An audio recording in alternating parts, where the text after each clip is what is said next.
Hey, Happy New Year. Happy New Year. Happy 2025. However you want to put it. We're back. I'm excited for this year. I'm sorry for moving you guys. But I'm excited for this year. I'm definitely big on this year. I'm definitely big on intentions this year. This year has to be purposeful. I have a lot of big dreams, but I want to make a lot of stuff reality. I want to put word like that.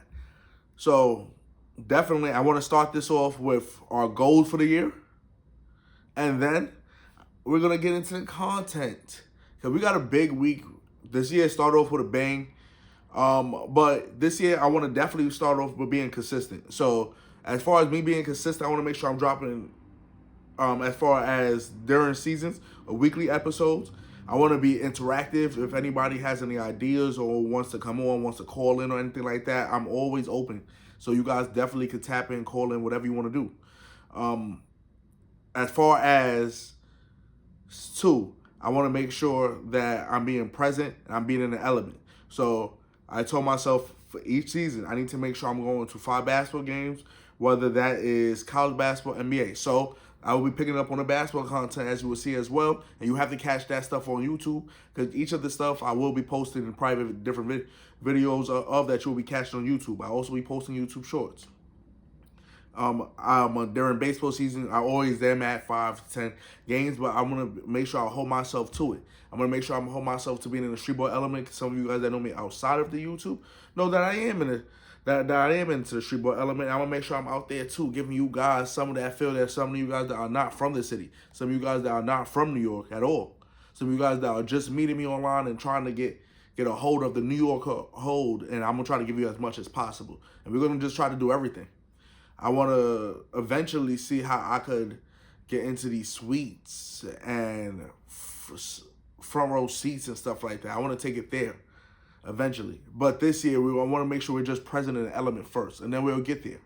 We'll definitely get there as long as you guys grow with me, right? That's the second goal. So far we have be consistent, be in the element. Third is I want to get a media pass. Some people haven't told me about getting a media pass. I want to definitely get a media pass, make sure I'm recording on the sidelines and try to do something like that. I definitely want to find a way to do it. I have a lot of connections, so I just have to make sure that I'm using my connections to my best ability, and that's a little bit of the same goal, using my connections as far as the media pass. I want to make sure I'm getting all my equipment, media pass, mic, so make sure while I'm out here in these stadiums and stuff like that, I can still speak to you guys and you guys can hear me clearly. Furthermore, I said that I want to make sure that I'm taking this to the next level. So I want to make sure that I have this on more streaming things. So now that you're seeing it on YouTube, season 2, I want to make sure we're having it on Spotify and SoundCloud, and Apple Podcasts. I want to make sure we're doing things of those sorts. And then that's pretty much the goals. I pretty much want to make sure that we're just progressing. Long story short, not I don't want to procrastinate. I want to try to. I know sometimes that I'm taking on a lot by myself, but I want to make sure I'm growing with you guys. This is something I definitely enjoy. I appreciate everybody that even takes their time into listening. So I want to make sure that I'm giving you guys good content and stuff that's really interesting. So you guys, anything you want to see, I want to make sure I'm delivering stuff that I love, and we're building a community. That's pretty much the last goal, is to keep building a better sports community. I want to make sure that as you guys are entertained, you guys are learning, and I'm learning as well. I don't know everything 100%. I do not know everything, so I want to make sure I'm learning as well and just exploring and getting into new things in the sports world. The sports world is so huge; it has so many different lanes. I just want to get into all of it, business and all of it. Now we are gonna get into the hammer jammer real quick of the week. So we have the headlines of the week. We have college football, right? College football, NBA, and NFL. The real heavy hitters right now is the college football playoffs and the NFL. We're going to jump into the college football playoffs first, and I'm going to chop it down, and I'm going to go down against this NFL, and we're going to get to the NBA. College football playoffs first. Now, for me, if you guys haven't watched him, I think Ashton Gentry is great. It's cool, right?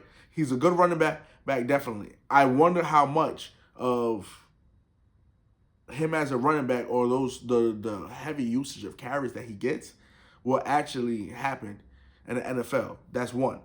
Two, in other programs, I'm not sure how much they would feature him that much as well. And then I wonder if his production would be that high versus Power Four conferences, which is a fair question. Which is a fair question. It's the same question a lot of people were asking for against Travis Hunter and Shedeur Sanders. It's a fair question. It's a question you leave the door open to by not playing Power Four by playing on the Power Four conferences. So it's a fair question. Now, I do think that he's NFL caliber. I do think he's a first round running back. I don't think that you're about to see an all-time great NFL running back. I told people, if you're looking at his carries and it's 32-25 or whatever to 2 something, I really see, for some reason in my head, I see 15 carries at most, 70 yards in the NFL. Don't know why. That's what I'm seeing. But that's what I'm seeing pretty much. So that means on some nights it may be 11 carries, 40-something yards, 50-something yards. I'm not sure how much you love that. Now, by all means, I think Penn State is an elite defense, but that's what I wanted that's what I wanted to see, because that gives you a little glimpse of something you're about to be seeing on Sundays. He did throw up 100 yards. I didn't really love it. I'm gonna be honest. I didn't really love it. But Penn State is the elite defense, and I think that some people may be sleeping on Drew Allen and company. I think Drew Allen is a little bit better than some people are about to see now, but I think that the offense is not amazing. The offensive scheme is not amazing. So it may be holding him back from showing some of the stuff. But I think that Drew Allen and the running backs are a nice trio back there and a lot to deal with sometimes. Now, I don't think that they will win the college football playoffs. But I do think that this was a nice matchup, and I think that it favored the D-line or the front seven of Penn State. Furthermore, next, we're going to get into, after we had Penn State and Boise State, we also this weekend had Ohio State and Oregon, and I had Ohio State. I didn't get the video out fast enough, so that's on me, and that's about being consistent and stuff like that, me getting this stuff out prompt and ready. But I thought that it would flip, because I didn't think that some of the stuff that happened early in the year when they played each other in like week 5, I thought that they're still gelling very much so. They were still gelling very much so in Ohio State. I thought that they changed Semi on offense, and I thought Howard kind of has his groove now. Also, I find Jeremiah Smith, and people that know me, I find Jeremiah Smith so amazing as a prospect, that I think that I was hoping that this was like another breakout game, and people were saying that if they were hoping to play man, and I know Dan Lanning was as a big pride guy and about to stick to his guns. If they were gonna play man again, I knew he was about to tell them, "Yo, we're gonna have fun." And he kept telling them that nobody could guard me, and we're gonna see it. I was a little surprised they didn't put the same corner on him, but then again, I'm not gonna question Dan Lanning, but it was a little surprising. But Jeremiah Smith showed that he's every much of a problem as Ryan Williams, and that 2027 draft that I will be getting into later is something special. We had Texas and Arizona State. Scatterbull ended up showing that he's, if not the best running back in the draft, that how loaded this draft class is. This draft class is something special at the running back position. I think that you get a little, especially the way people use running backs now.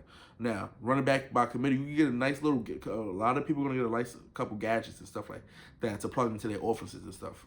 I definitely think that some of these college running backs, we're going to be seeing them on NFL teams next year. And for the people that are watching the college football more, which I think you could credit to NCAA college football, the video game, and to the college football playoffs, that it's a little bit more interesting. There is a lot more headlines with Deion on them, so you may be able to credit Colorado on them for some people having their eyes on them a little bit more. But there's going to be a lot more people that weren't watching college football before that are going to see some players' name that they recognize in the NFL being used in these systems, and it's going to be interesting. It's going to be nice to see. Now, I think Arizona State to me overachieved from what I thought. I didn't think they would be that good, or not that I didn't think Scatterbull was that good, but I thought Texas would be able to lock down a little bit more. And Texas is just continuing to, every time I thought that the 13 spread was a lot in the first place, but I didn't think it was too far-fetched at the same time. So I was a little stuck up in between. But I think that I just found myself a little disappointed in Texas. And I always feel like Quinn Ewers, if you're going to really tell your team that you're putting the best QB out there and you're taking the best of this opportunity, there's sometimes I feel like Quinn Ewers is not the best quarterback for this team. This is actually not sometimes. A lot of times, I think that Archie is the better quarterback for this team. You may disagree, and I want to hear if you guys disagree. But to me, Archie is a better quarterback. Him being a dual threat. He's not scared to use his leg nor his arm. Quinn Ewers, since the ankle injury, just has not been the same. And people already assumed that he was, at first coming into he was a top quarterback in the NFL draft, and I completely disagreed, and I've so far have been right. He won't be the top draft. We know that for sure now. But I do think that going forward that he may cost them in this next playoff game versus Ohio State. He may cost them. I'm going to be honest. I'm going to save my pick for that for next video because I will be dropping that before next Friday. But I'm really interested in seeing what that goes about, to be very honest, how that plays out. Because Quinn Ewers really could put himself in a situation where he definitely may need to come back and transfer somewhere else because Archie is the quarterback for this team next year. So even watching this game now and the last game for college football playoffs, Notre Dame and Georgia. Some people were saying that Georgia is going to show up, do what they do. I'm telling people that, one, this Notre Dame team, people are dealing with a lot of the past year problems of Notre Dame being a letdown. I tell people, do not let that always interfere with your decision making or what you do as far, especially if you're betting. Do not let that do that. Make sure you focus more with the players on the field. But it's a low scoring game right now at 3-3 with 1:30 left. Notre Dame driving down the field in the first half. I have Notre Dame to win this game. I just think it's going to be I thought to begin with it was going to be a low scoring game, and this is just a little bit too big of a moment for the sophomore quarterback of Georgia. I think he is okay. To be honest, I feel like one of the more talented quarterbacks that I've seen Georgia have in the last few years. I think he's more talented than Stenson Bennett. I think he's more talented than Carson Beck. So, to be honest, that something can happen with him, but I think this is a really big moment against a really, really, really good defense of Notre Dame. And I'm really interested to see Notre Dame and Penn State, if they do match up next week, to see one of the biggest games in both of their universities in X amount of years. And X amount of years for them, because these will be too big. That would be a big game for both of them. A big game for both of them. And I think that's a nice matchup for both of them, to be honest. NFL. Saquon Barkley chasing the record. You not letting him get the record is a problem. Or go for it. And even more, I'm going to break it down a little bit more later, but you pulling him early last week was even more dumbfounded. So I'm super, super, super, super confused on what happens there with that and how do we even get to, because to me, for Saquon, I'm saying I want to do it and I'm doing it. And then as well, I'm also, as Nick Sirianni, I'm letting him do it because he just came here to show how great he is. Again, this is a 40-year record. Everybody is aware how significant the rushing record is. This also could play into your Hall of Fame case. How do you not let him go get this? That's a problem. Now, I'm going to continue with a little bit more because they played the Giants this week. The Giants last week surrendered control of the first-round pick. And I want to say that at the same time, as much as I want Shador at the Giants pick, I do think that Cam Ward is a viable option. I don't think that Cam Ward is a horrible option. I prefer Shador. Or I may think Shador is a better quarterback in this draft. And I may be wrong. There's people in the NFL and the Giants organization that do like Cam a lot. And I like his swagger. I like what he brings, his confidence. And we do need that. So I'm not mad at either. I'm not mad at whatever they do. If you do get past that, I will say Will Campbell's a viable option. Um, I love a dog like that on the line. If you add him with Andrew Thomas, JMS on the line, I'm not gonna lie, I kind of like it. I will stick with that. I'm gonna be honest. Will Campbell is a nice option, and then not waiting to 2027. But if you are getting to 2027, most likely the Giants will have the first #1 pick. DJ Lagway is my pick, or Archie Manning, whatever you prefer. I prefer DJ Lagway as much as I love Archie Manning. But I think that a lot of stuff could go into all of that. I think that the Giants, man, the Giants, and we got to be careful with the Giants fans. That us as Giants fans, we got to be careful of asking players to take, because players are on the field, they want to win. You've seen it, neighbors, you've seen all of that last week, and this is my thing with also saying that a coach and the GM is gonna be fired. They're proving themselves now to other organizations and to the owner as well, that why they should be kept there for their job. They're fighting for their job. So you can't really expect them to go out there and lose after you got people fighting for their livelihood, their job. I'm grown there, so I used to think about it differently. But I'm grown there where that person is fighting to feed for another check to feed their family. They ain't no hiding that they get fired or nothing like that. They wife, their kids, and all that find that out on ESPN. Get alert to their phone. Could you imagine your child getting alert to their phone that you just got fired? That's crazy. That's crazy. I'm not gonna lie. That's crazy. That's OD. That's OD. That's OD. That you just got fired. My child get an alert to her phone that I just got fired from my job is crazy. But I will say that's the job you signed up for. I will say the Jets look like they're gonna be moving on from Aaron Rodgers and company. I'm not gonna lie. You may need to part ways. To be honest, at this point, it looks like it's too bad, and you look like you may lose Garrett Wilson, which you can't lose because you could just find another quarterback, especially for what Aaron Rodgers is looking like. Like, you could let him go ahead. For Aaron Rodgers' sake, I think that you should consider retirement, or hey, you could try one more other team. But I think that I just don't like to see our greats tarnish their legacy. Now, I do know that the competitive spirit is there, so who tells you to just stop playing and all this stuff? I feel you. But at the same time, I will say that I don't like to see our greats tarnish their legacy, really. Now, I want us to get into the NBA real quickly, because Mike Brown's firing. Mike Brown firing bothers me, right? Because Mike Brown is not the problem. And I think a lot of us know Mike Brown is not the problem. But I didn't know. Now, of course, we don't know some of the stuff that maybe Mike Malone knows or stuff like that, the Denver Nuggets head coach. But for me, I feel like it was obvious Mike Brown's not the problem last year. You loved him so much. You guys loved him so much until the start of this year. And then, like, what happens? Like, I feel like the Kings were panicking. And that's a ultra bad move. Because you panic so bad, you just help your competitors because that's what you want you to do. Almost like what people are hoping the Nuggets do with Mike Malone. Hearing rumors that they may fire him. Like, please fire him because he's such a great coach. Why would you fire him? It would make utterly no sense. And also it looks like he matters so much that why would you fire him? How can you let him go, essentially? But so, hey, listen, there's a high turnover at GM.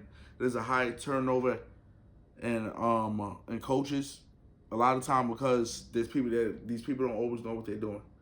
So, and supposedly according to Mike Malone, the person that is making that decision on firing Mike Brown, this is someone that doesn't fully know what they're doing. So that's to be said about that. Now, I think the West is ridiculous. The West is ridiculously stacked. Now, that's not nothing surprising. It's always stacked. But just to look at it again and like keep it in context of what's going on this year, the West is crazy. The Lakers, the Clippers, and all these guys are going from the 4th seed to the 7th and 8th seed. Game by game, they're 5.5 games back from first, 6.5 games back from first. And OKC's on a 12-game winning streak. Like, that's OD. And then the East at the same time is like back to what it was a few years ago, which we thought we were getting out of that. The East at the same time, the top 3 teams are for real. if you want to say four, but I really want to say top three teams. And then the bottom four from Orlando Magic and Hawks down is not serious. I'm not sure how. I mean, the Bucks could be a team to watch out for and come playoff time because they're a lower seed. Team like the Bucks, team like possibly the Pacers or the Heat, depending on what the Heat's roster is at that time. But I'm gonna be honest. This is not a. This is not really a strong East, and to be honest, is almost if you're a future better.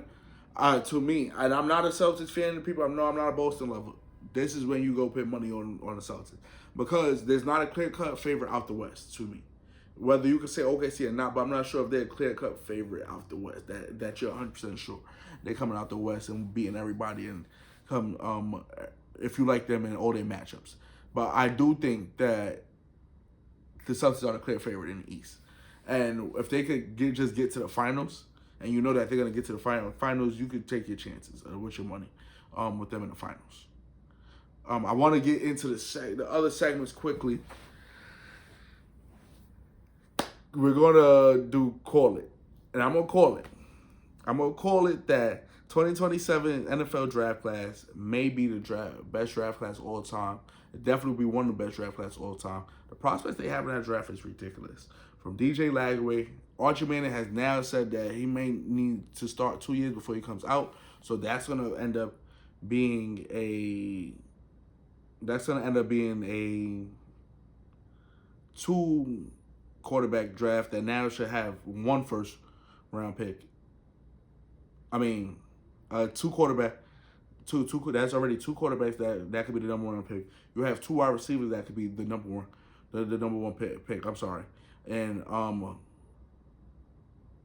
Ryan Williams and Smith from Ohio State. You have a DN in Colin Simmons. You have Ryan Wingo, another wide receiver from Texas. You have Corey Coleman, another wide receiver that's elite. You have a few other guys that I haven't even named. You have a few D tackles. You always have the offensive tackles that are elite. Jordan Seaton from out of Colorado is high on that list too. To the 2027 classes, seriously, and that's to be said with a few other classes like the 2018 class that has Lamar, Josh Allen, and company. You have the 2003 or 2002 NFL draft with Eli Manning, Phillip Rivers, Ben Roethlisberger. You have the Dan Marino and company's draft. You have 2018 with Lamar and Josh Allen and company. So you have a few of these drafts, and 2018 also has Saquon. So you have a few of these drafts that are really stacked. And this upcoming 2027 draft is something serious. The 2024 draft was stacked, and one of the drafts that I haven't seen in a while, but other than like 2018, produced. But the depth of the draft that produced is crazy in 2024. In 2024, it seems like everybody that picked almost hit. Everybody that picked their pick almost hit. It's crazy. We're going to get into Stop the BS quickly. Stop the BS. The Notre Dame game got postponed today, and originally I was waiting to do the video today so I could let all the games pass. But because of the mass shootings, and it just has to stop. The mass shooting has to stop. But, I don't get it. They definitely need to look into the Army base. I don't want to get too deep into it. I really don't know the real world fact. They definitely need to look into that Army base where this guy was from. The gentleman that drove on the sidewalk and then shot up at cops. 15 people. They said 15 people died, 35 people were injured, or 45 people were injured. It's just crazy, on what happens. I don't get how that even makes sense, and how people get in their minds to really do this stuff. Stop the BS is not even a word. For real. That's not a funny situation. Anxiety gets built like that. Mass shootings are becoming so common, or maybe we're just hearing about it a lot more, that it definitely almost makes you hold back from going to these big events and stuff like that, because you're supposed to be there having fun, God's supposed to be let down, and then something like that happens. You gotta stop the BS. And I hope whatever happens to you comes to you, King. No kink. Like whatever comes to you happens to you, man. I can't even really put words to it because it's so mind-boggling that that's actually what's going on. The better sports games of the week, the big three games of the week. I want to make sure that we're hitting on these. I want to make sure that you guys are paying attention. I want to make sure we're being intentional, like I said at the beginning of the podcast. That's our goals of the year. So, first game, Kentucky and Florida, college basketball. Big game. Florida's undefeated. Kentucky is at home. I have Kentucky money line. Kentucky is the lower seed, or the higher seed, I should say. Florida is the lower seed at the moment, but I think Florida, this is a big up in talent that they're being tested. I think everybody has to lose eventually. I am a Florida Gator fan, but I definitely think that this is a nice mix-up with Rupp Arena. This is not the same team that some of these guys have seen last year. And also, they play a different style than the Kentucky team that they're used to. So I think that that'll shape up Florida a little. We need to shape up on our defense. And I don't think until you get a loss, you really understand the holes you need to fix. I think this will be a nice loss as we're looking a little ahead to Tennessee. That this will be a nice, this will be a loss, but this will be a nice W for Kentucky to pick up. I have next I have Ole Miss tomorrow. Ole Miss tomorrow. Sorry. I have on Saturday OKC versus Celtics. Celtics money line. I know a lot of people are high on OKC. OKC may take this winning streak into the weekend, and if they do, it's even better because the winning streak will be snapped versus the Celtics. The Celtics, this OKC team is definitely a better defensive team than they were last year. But I think the Celtics pick up for some of these games. I think they just coast through the other games. You heard Jalen Brown kind of highlight it, but I think they did that a lot last year too. That they coast through some of the games. I think for sure on Saturday they'll pick it up as a possible finals matchup, and they'll try to bring it to them. Y'all. So that's gonna be all. We're gonna wrap it up with the last one of the week. And the last one of the week is going to be for us to take the Titans this weekend. I have the Titans winning their game this weekend. I know that a lot of people may think they'll be taking it, but with them playing not the Titans, the Patriots. I have the Patriots winning their game this weekend. A lot of people think they'll be taking. They will find a way, but with the Bills and their rivalry will mix it up. I'm telling you, they're going to mix it up. Patriots will surprise us and win this weekend. Make sure you guys lock in, grab that, and thank you. Lock in, share, love ya.